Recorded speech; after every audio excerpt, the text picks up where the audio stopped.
Today's episode, light bulb moment talaga to because we're talking about greenhouse lighting. Yes, yung ilaw na literal at figuratively nagpapabuhay sa tanim mo. In a greenhouse, light is life itself. It fuels photosynthesis, parang daily meal plan ng halaman. Kapag walang liwanag, walang energy, walang growth, parang tayo. Walang kape, walang ganang mag-engineering. Greenhouses usually need at least 6 hours of direct or full spectrum light every day. Pero what if makulimlim, tag-ulan, o may bagyo? Ayun, dito papasok ang artificial lighting. Because even plants need a little backup generator of sunshine. Now, you might wonder, bakit kailangan pa ng artificial light? Eh, may araw naman. Well, kasi consistency is key. Plants don't understand rest days or cloudy Mondays. They need light to grow uniformly, and in CEA, we control that down to the hour.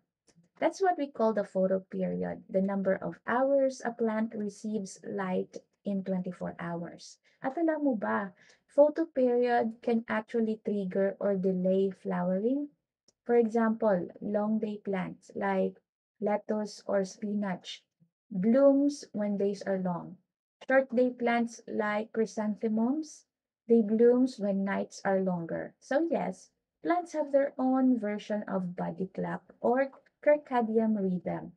Hindi lang tayo ang may tulog at gising, pati sila. Okay, engineers, let's get technical for a minute. Kapag nagde-design ka ng greenhouse, remember these four lighting factors. Number one, quantity. That's your light intensity. Two, duration. Gaano katagal naka-on ang lights. Three, quality. The light spectrum, meaning the color mix that affects plant growth. Number four, distribution. Gaano ka-even ang ilaw sa buong greenhouse.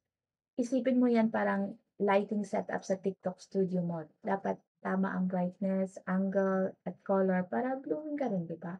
Ganun din yung mga tanong. Okay.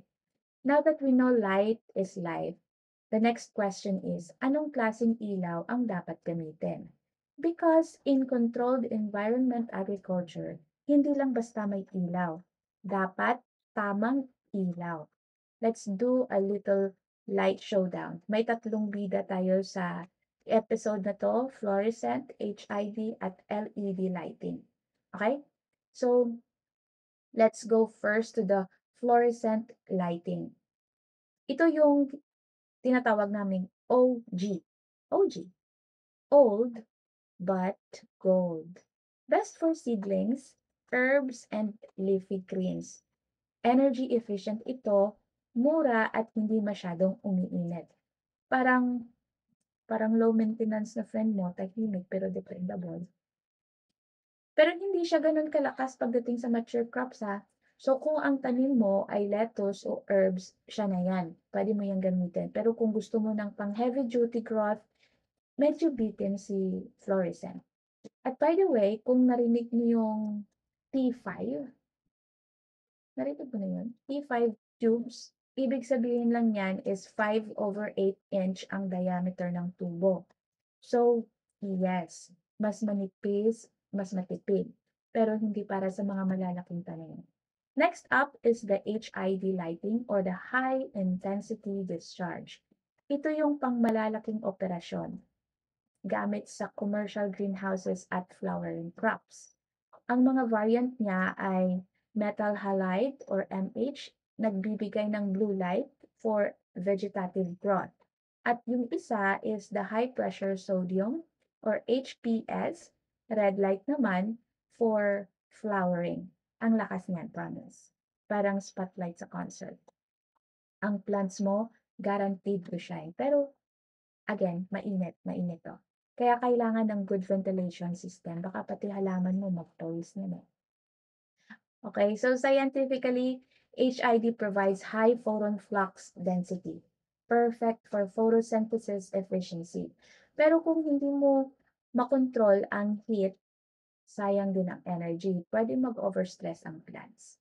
At syempre, the superstar of modern farming, LED lighting. Ito yung pinaka-modern, pinaka-techy at pinaka-flexible sa lahat. Bakit? Kasi programmable ito. Uy, programmable ito. You can adjust the light spectrum depending on the growth stage of your plant. Red for flowering, blue for vegetative, even UV or IR for specific responses. Ang tawag dyan ay full spectrum lighting, which mimics the balance of natural sunlight. Yeah, a combination of red, blue, white, UV, and IR wavelengths that optimize photosynthesis. Oo, medyo mahal sa simula pero long-term tipid at efficient. Parang investment lang naman yan. Masakit sa bulsa sa una pero tatagal at sulit. At dahil low heat output siya, less energy wasted, which means lower operational costs and happier plants. Now, hindi lahat ng ilaw pare-pareho. May kanya-kanyang strengths at drama bawat isa. Katulad ni fluorescent lighting, best for seedlings and leafy greens, matipid sa kuryente, hindi masyadong umiinit. Pero di naman ganun kalakas para sa mga mature plants. Kung ilaw siya sa barkada, siya yung chill friend na hindi flashy, pero reliable naman. Next is the HID or MH or HPS, used for large greenhouses and flowering crops. Si metal halide, blue light siya for vegetative growth. Si high pressure sodium, red light naman for flowering. Pero warning lang, mainit to. Kaya kailangan ng good ventilation.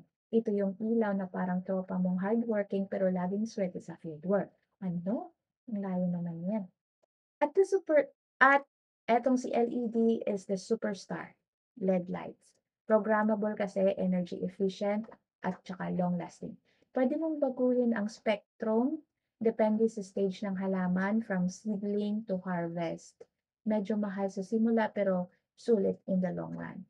When choosing your greenhouse lighting, always match it to your crop type and growth stage. Ang kombinasyon ng natural at artificial lighting ang pinaka-efficient na paraan para sa mataas na ani at matipid na operasyon. Remember, sustainable lighting equals better growth plus lower energy use. And that's how engineering meets nature in perfect harmony. Uh-huh. So, this has been Engineer Belmana shedding light on science, one greenhouse at a time. Study smarter, trust harder, tuon maayo guys. Kay may peace sa linis.